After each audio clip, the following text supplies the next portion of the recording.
Here we go, episode 2 of GTMN with Pranav and my dear friend Austin. Austin, how's your Thursday going? Going great, Pranav. How are you doing, man? I am fantastic. I lifted some weight this morning, which felt great. I got my PR 230 deadlifts, 3 times 5. So it's which this is like the only thing that I do for fitness is like lift weight 3 times a week. So it feels great. I am pumped up, like literally. All right, so let's kick this off. The first news of the day that I want to get your reaction on is I didn't even know that, so Sora launched. We talked a little bit about Sora, but apparently Bill Peebles, I hope I'm getting his name right, he's the head of Sora at OpenAI, and he said that they've hit 1 million downloads less than 5 days after its launch on September 30th, which is faster than ChatGPT. Like, that's wild to me. And have you used Sora yet? I still haven't because Android fan. So it hasn't hit my phone yet. I was literally telling friends, like, this is the first time I feel sad for being on Android and not having access, just because I want to play around with it. And I don't think it's available on web yet. But have you played around with it?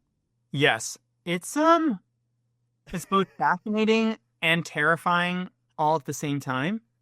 And I might not be using it correctly, but I feel like all I'm doing with it is like making meme videos. Like I think that's the whole point, Austin. I think that is literally the whole point of that app. Yeah. Maybe it is. I thought maybe it would be like geared towards creating short form content for non-personal use cases, like business use cases, but no, there's like dogs flying. My friend is part of the Eagles team. He's the kicker on the Eagles now. And yeah, I don't know. I mean, and there's also a part of me that is worrisome about putting myself on the platform because then I don't know what they'll necessarily do with my likeness. Sorry if anybody from may I slip me this. Feel like I don't know if I trust you with my data yet, right? True. And listen, I think that's what's happening in the market as well. So another news item, like following up on that, is that Disney opted out of having its IP appear in the Sora app. Oh, cool. And CAA is saying that OpenAI is exposing artists to significant risk through Sora. So I think it's very, very early days. And I think you're going to start seeing, if you think back to what happened in YouTube in the early days, there was no copyright. You could just upload whatever you wanted on YouTube. And then there's a reason YouTube sold to Google, because they couldn't deal with all the issues that they were dealing with, right? And so I think Sora is going to have the same thing, is like everyone and their mother is going to come after them with, legal issues. But I still think that this app is going to take over TikTok, YouTube Shorts, Meta Reels. Like, I think there's something very addictive about it, even though I haven't used it. But I've heard non-tech people talk about how in love they are with Sora.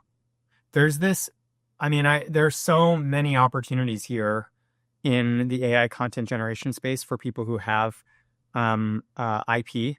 I'm not surprised Disney opted out. It's like way too scary and too soon. But you can imagine a world where things are better regulated and they have control over what types of videos get produced. And you move from a world quickly where you have to license with Disney, which can take years and cost a lot of money, to microtransactions where Disney could approve IP in very specific bespoke use cases that are fine from Disney's kind of public perception perspective and create a huge amount of revenue. Like, hey, I really want Pinocchio to wish my daughter happy birthday. Can I make a little AI video that wishes her custom happy birthday video? Same for actors and actresses. Hey, right now they have to do it manually with an app. All those people who maybe don't care as much about their IP are probably looking at this as a huge boon and saying to themselves, I'm a minor actor. I'm very happy to have my likeness say whatever the hell you want for $500 because I can basically just print money without doing anything. And to me, that's the real story here is like, sure, there's a bunch of downloads, but I think we're finally at the convergence point where, people are going to be able to use existing IP to create monetization strategies that have never existed before. You're 100% right. And I think I heard this on another podcast where their conclusion was exactly the same, which is people are going to want to put their IP into these apps as a monetization layer. So, right, the next Like I'm thinking about the next Game of Thrones, series coming out on HBO, and HBO's like, hey, put it all on Sora for like these 2 months to build up hype for the new launch, right? That makes a lot of sense. Oh, and I want to. Alport literally talked about this we talked about this in his article last week, and he literally talks about this. Like at some point you can't resist because your competitors will do this.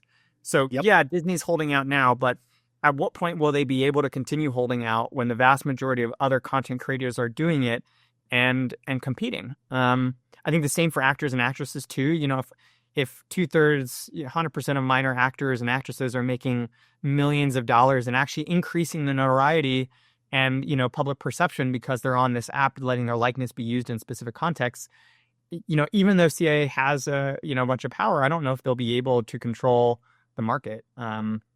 So it's going to go wherever consumers want it to go, right? So if you see usage of this app skyrocket because people just love this mindless meme creation on mobile, that's where the economic value is going to come from. Totally. All right. I have an interesting other story. So let's look at this one. This is, related but different. Have you seen this one? Yeah. I was like crying to myself. Right.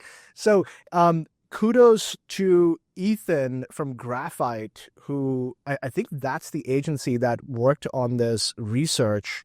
There's an SEO firm called Graphite. Ethan Smith leads that firm. He's a known expert in this space. And SEO, to be honest, he's the king of SEO. There we go. All right. Now he's the king of AEO. Leaders have to constantly reinvent themselves, and he's done it. He's done it. Yep. So, I mean, look at this chart, right? So we're sitting at 50-50. What's interesting to me is that it hasn't actually gone to 90-10, which tells me there is some staying power in human-created content.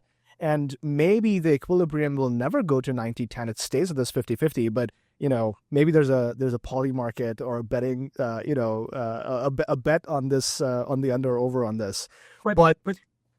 But then, Pranav, the real question, though, is, and I think you might have some data on this, is like, it's not about how much content is being generated. It's what is being consumed or used to power LLM research, what people are, actually consuming in LinkedIn and other sources. And I've seen some crazy stats outside of the Derek Thompson piece. Like, yeah, I feel like Google has caught up now and is very good at filtering out the bullshit AI stuff. So the last 2 years of creating a ton of content, spamming the internet, and sticking, I feel like those days have quickly ended quite fast. You are 100% right.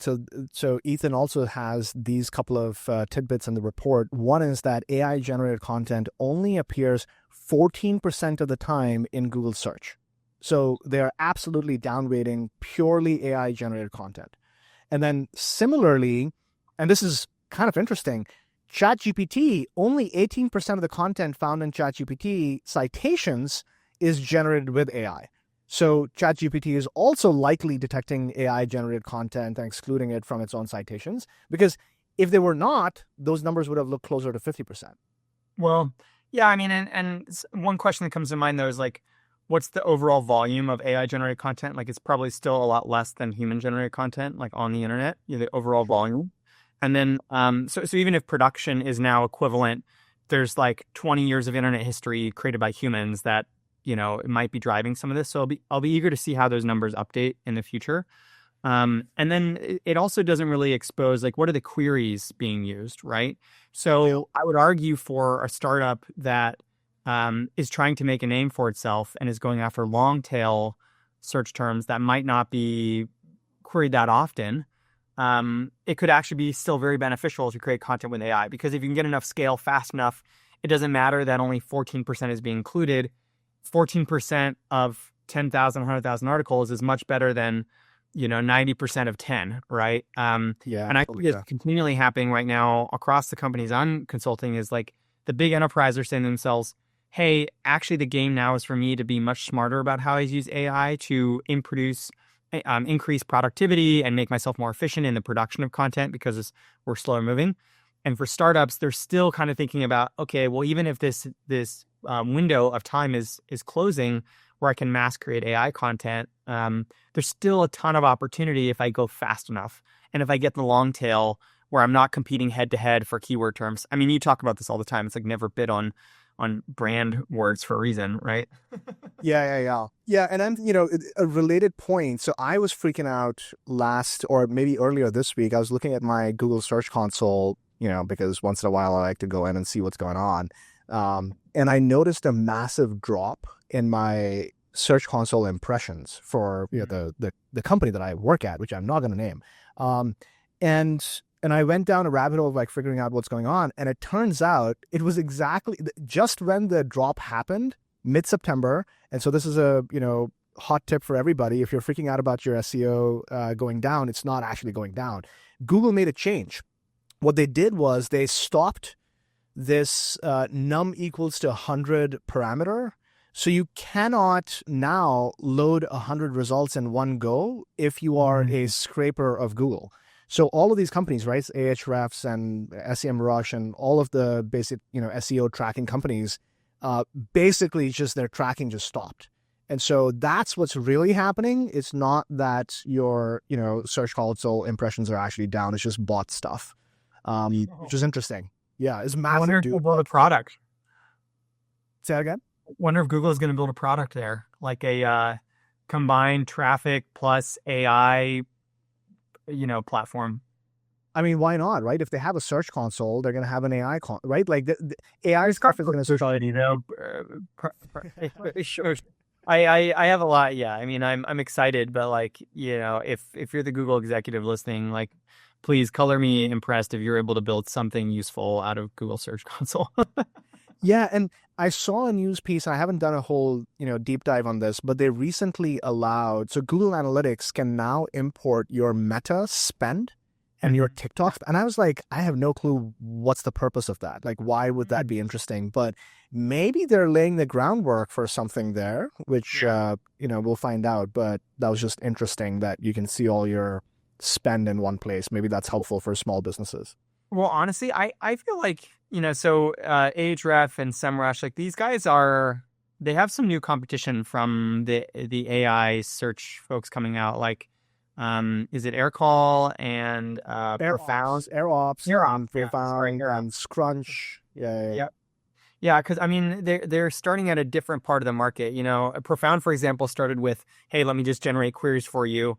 Air started from, hey, I'm going to generate a bunch of articles for you. And now they're all converging on the realization that, like, actually you need all the old SEO tools and the new AI tools in one place. You need to be able to detect traffic, figure out the keywords, generate all the queries, make the content all in one piece.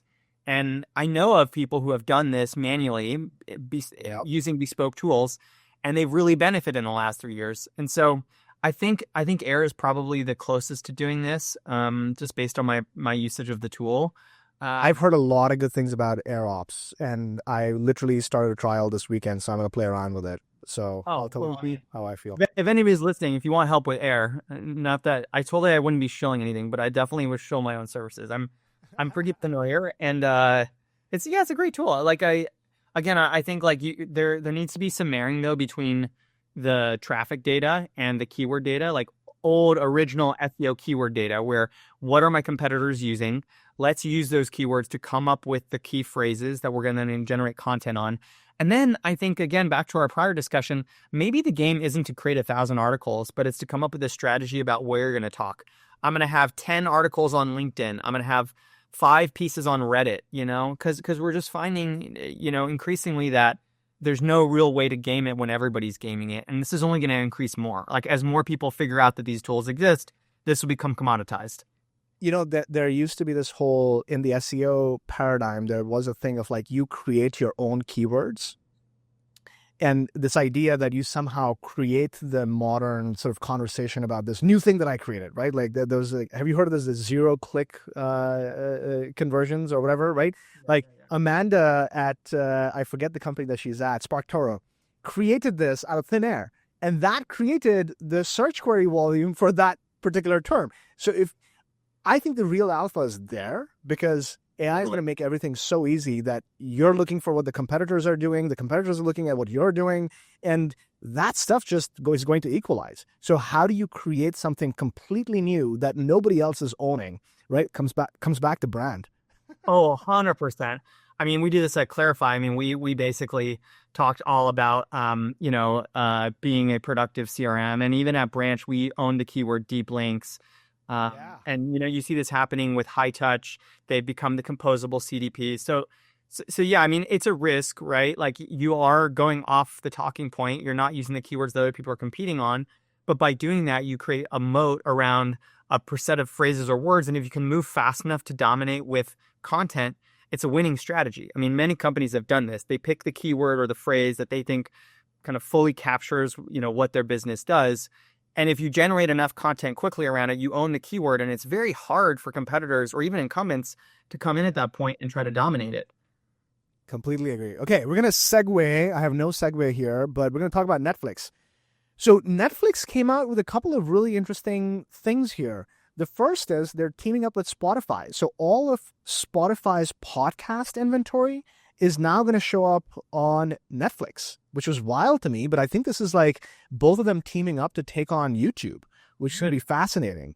I also wonder if Spotify gets bought by Netflix. Like, I don't know if there's a there. Like, I don't know what's happening with Spotify, but that was a really interesting move. And then the other one that Netflix did was they are launching multiplayer video games on streaming devices with phones serving as controllers. So they're getting into the controller and gaming market in your living room. And this also shows me like Netflix is probably running out of just, hey, we've maximized streaming TV and subscriptions, and we need, podcasts, and we need games. And they've tried games in the past, and I just scroll by. I'm like, can you stop spamming me with these like really ridiculous games? Like, I don't know who's playing those games, but I don't know. What's your thought on what's happening with Netflix?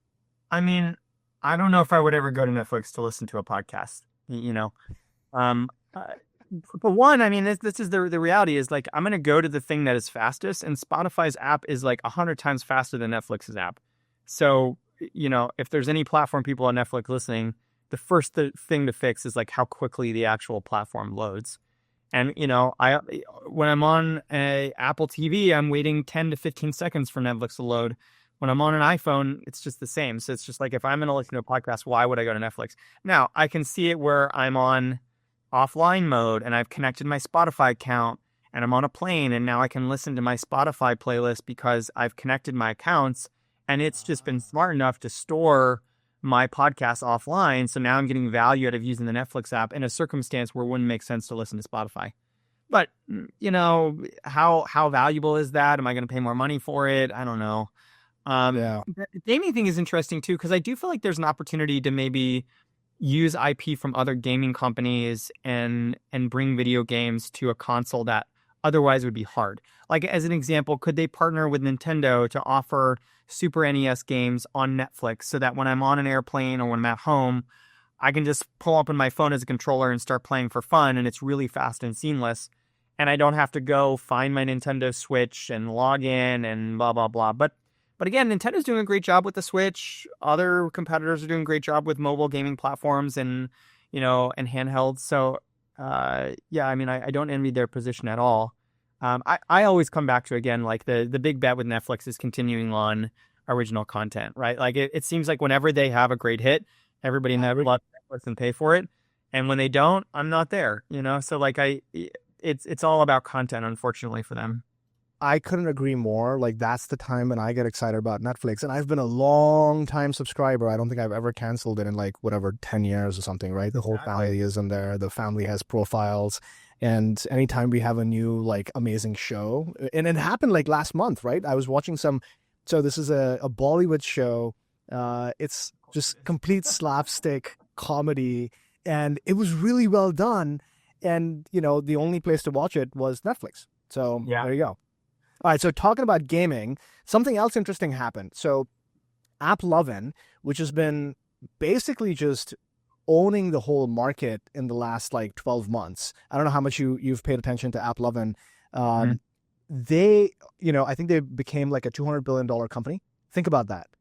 Almost as valuable as Salesforce. And what do they do, right? They actually, I don't even know what they exactly do, but they provide some type of tech for mobile apps. And what they've done is enabled those mobile apps to have advertising and inventory. And now you have e-commerce brands using gaming advertising inventory to basically sell you stuff. And so that's been happening as, an alpha and a beta for the last 12 months, and they just went GA. So it's called Axon, which is their self-serve advertising platform.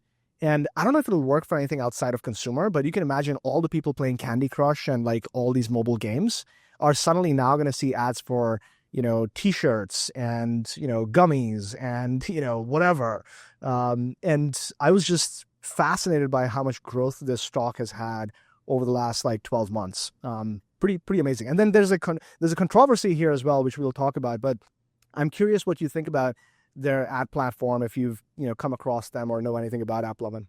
I'm familiar with AppLovin because of their acquisition of Adjust, which is a mobile measurement company.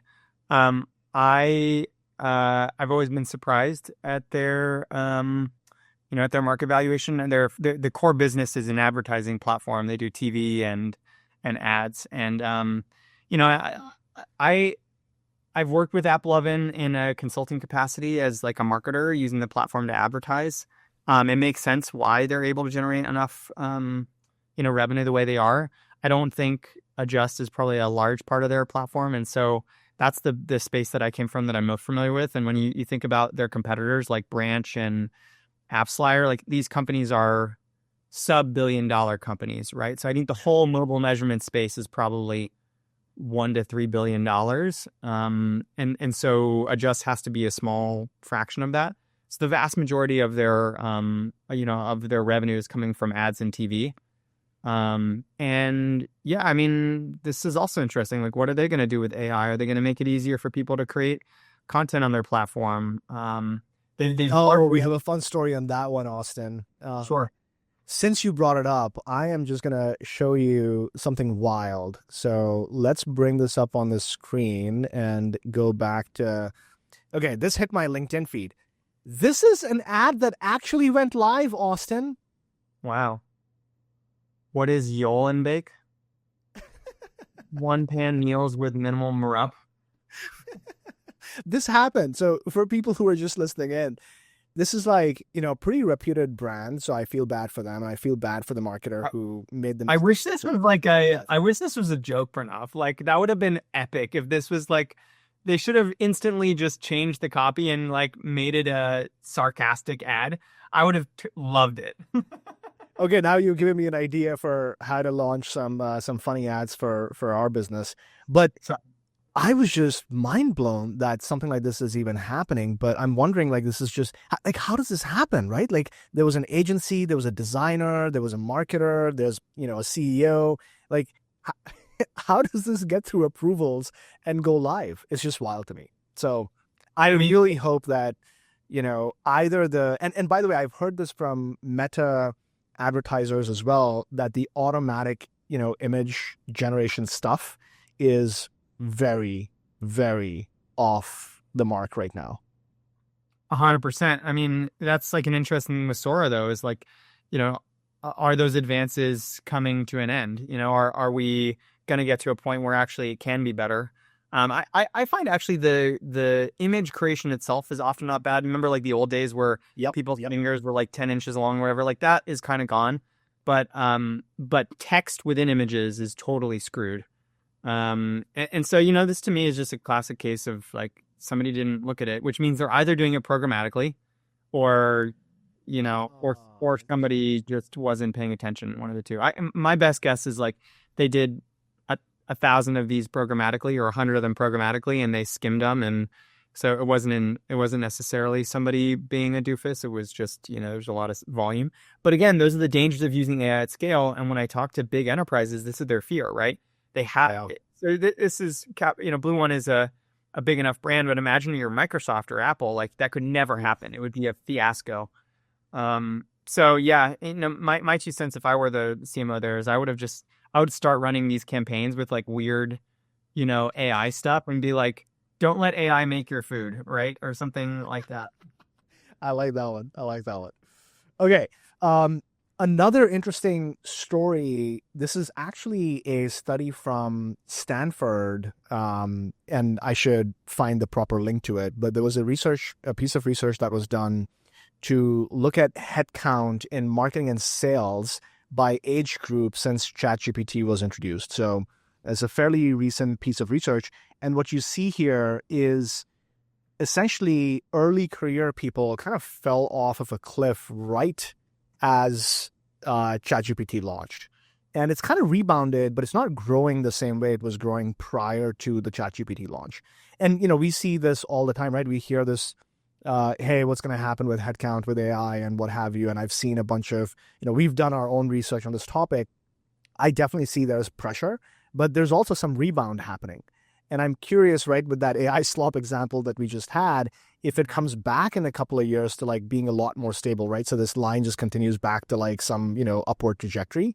But there's definitely short-term pressures. Everyone is feeling like, hey, we're not going to have the headcount that we had in the past. But you can see the downside of that. Yeah. Yeah.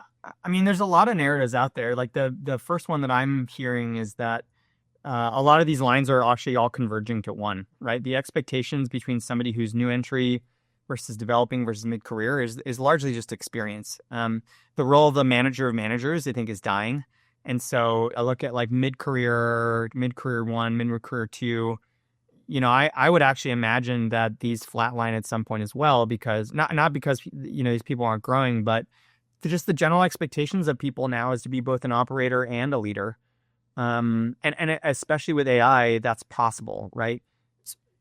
A larger amount of your time can be spent operating because you can hand off tasks to an AI agent that might be able to take your ideas and experience and turn them into a prototype that can help educate the career person. And then I also just don't totally buy the long-term trend in this. I feel, again, this is purely opinion. Yeah. I feel like there will be a backswing here. Well, maybe not even backswing. So some companies will say to themselves, well, look, we have AI tooling now and we can be a lot more efficient. And that means that will translate to capital efficiency. So I'm going to hire fewer people to do the same job. You're the CEO of a startup, and now with AI, you can say, I didn't need to hire 2 marketers to do the job. I could hire 1 and give them $100,000 in tooling and agencies, and they're just as effective as 2 people costing me $200,000 each. So that's one argument. The second argument, though, is to say, well, actually, as everybody uses AI, the most important thing here is creativeness. And one person can't be optimally creative. They have other jobs to be done. They have to go to meetings and answer emails and come to my one-on-ones and participate in company culture. And so like at some point, there's a critical threshold where like you actually need more humans to be more creative. The work of administrating marketing drops away and AI helps you do all the mundane stuff and build prototypes. But if you want to accelerate the business, you actually need more human minds because human minds can use AI to be more creative, right? And so I actually see that being the case more so with enterprises right now that are cash intensive. They have plenty of capital, so they're saying to themselves, well, actually, we have the opportunity here to move a lot faster and be more creative because we can, get away of all the administrative bullshit that normally goes into enterprise marketing and keep these people being creative. All right, you're going to love this one. So piggybacking off of that sentiment, I don't know if you've heard of WARC, WARC, for people who are listening on audio. This is like a think tank-ish in Europe, and I love their podcast. I love their research, and they put out something about this notion of the rise of the independents, and these independents basically winning more strategy work. This is kind of a perfect chart for you, right? Because you've gone independent, and I would imagine you're getting a lot of inbound from people wanting help with overall strategy work. And this was like, media agencies and creative agencies. So this was like a very specific cut of the data. And essentially what this is saying is like, hey, if you're a creative agency, you're actually starting to see your upstream work, which is like strategy work, go down.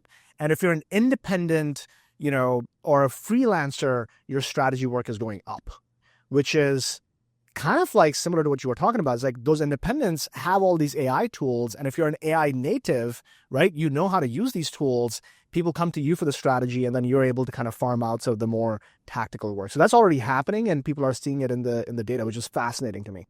I'm totally seeing that, especially because I think people now understand that they can build the administration part of marketing internally.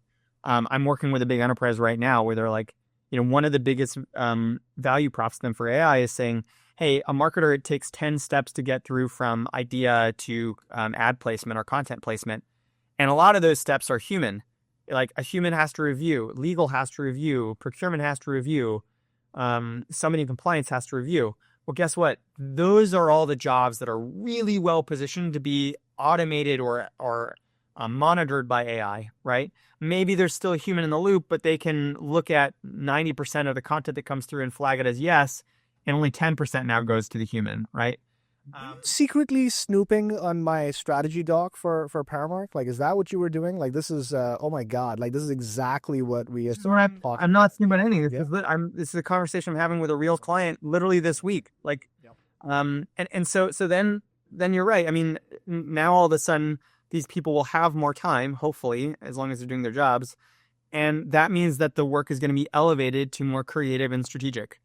And personally, what I'm finding is people want outside opinion because, again, they don't know what they don't know. And oftentimes they're still stuck doing the other stuff in a business building context, culture, promotions, team building, business strategy, the stuff that requires deep, intense work. So the idea of how do we use outside counsel becomes a little bit more important. And on that point, right? So this all comes back to that the thing that you were saying about creativity.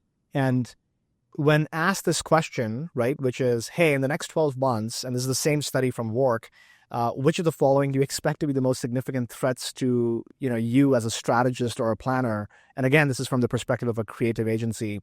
Fear of risk-taking resulting in bland work, and AI leading to commoditization or replacement of strategy roles. Number one, number two.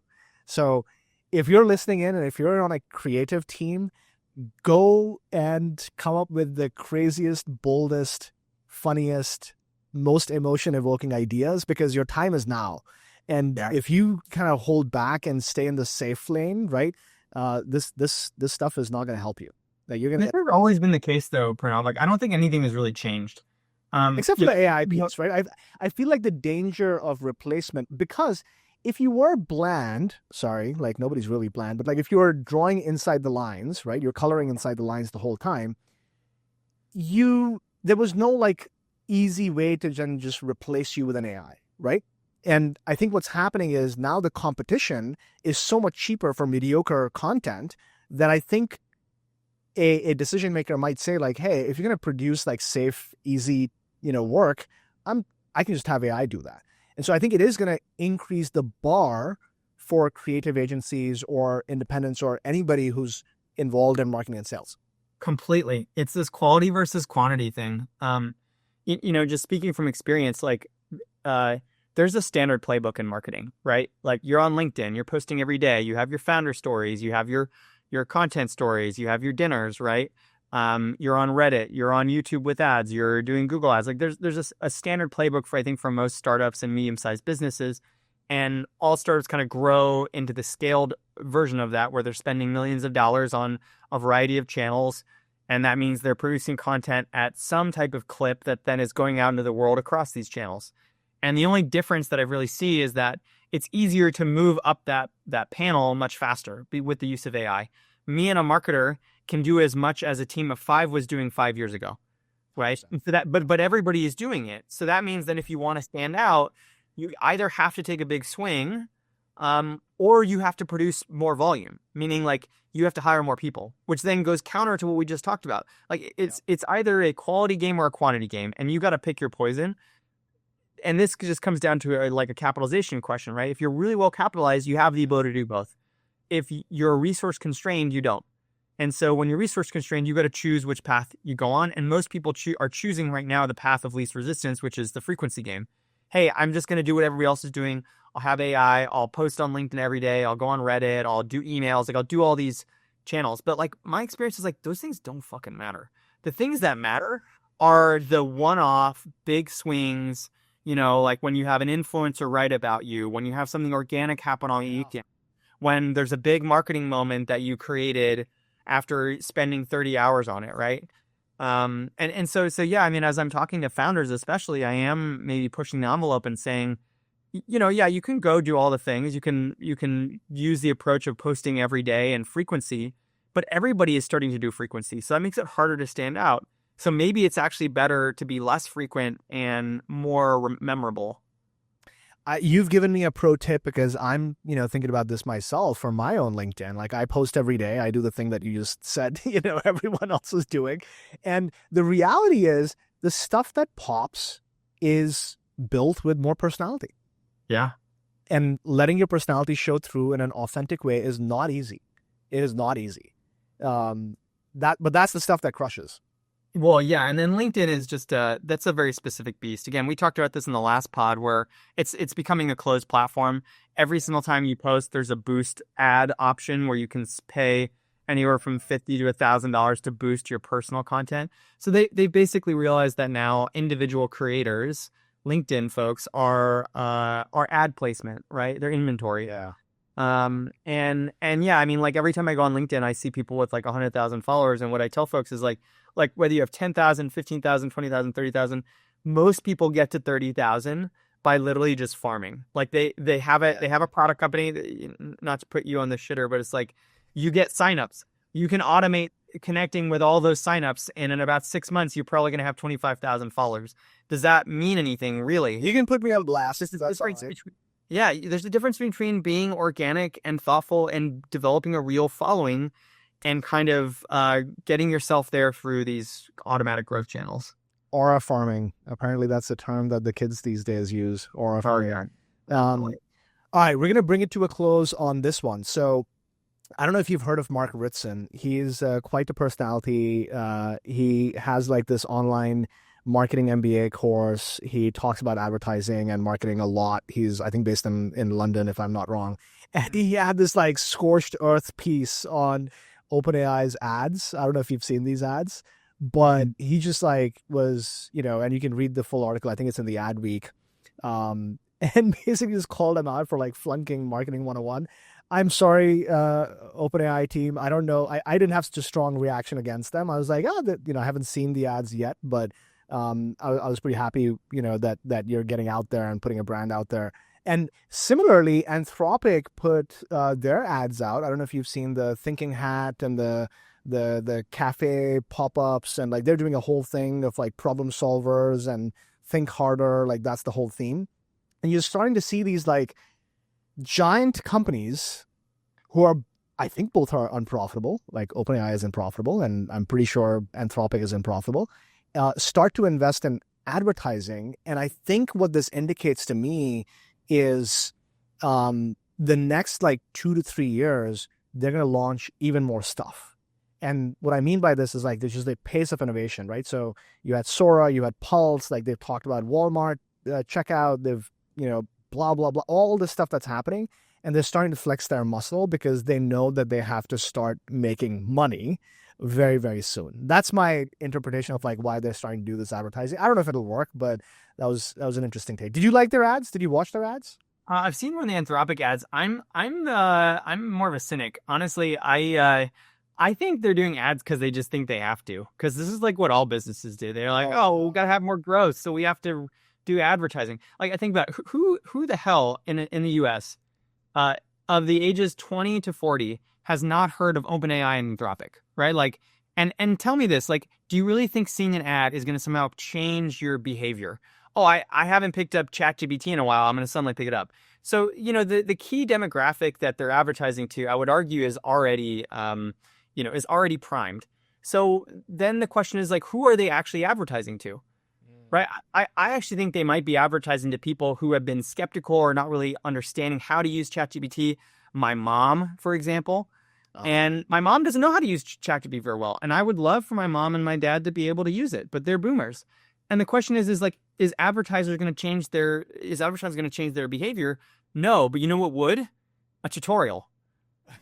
Hey, open up your phone and this is what you do. This is what you can solve with ChatGPT.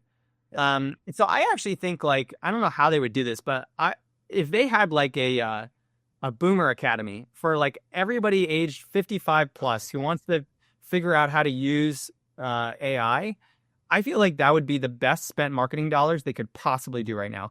If again, their intention is to actually go after new audience. Yeah. But the way that it seems like they're just wasting ad dollars on people who already know how to use ChatGPT and Anthropic.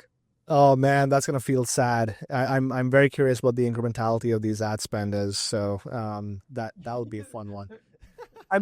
The saddest part is like it could be true. They could be wasted dollars, right? And there really will have no way of knowing unless they're measuring it properly. Oh yeah. Oh my God, there's so much more stuff to talk about. We didn't even get through the full docket. There's one really interesting piece on what's happening with Meta. This is a thing that they had launched last year. I'm not going to talk about it today. Andromeda. It's been around for a year, but it's somehow just picked up steam over the last like week or so. So we'll talk about that in the next episode. What is Meta Andromeda? How does it work? What is really going on? What's happening with creative on Meta? But we've run out of time, so we gotta end the show. All right, Austin, amazing. We'll do this again next week. Tune in if you have any feedback, you guys.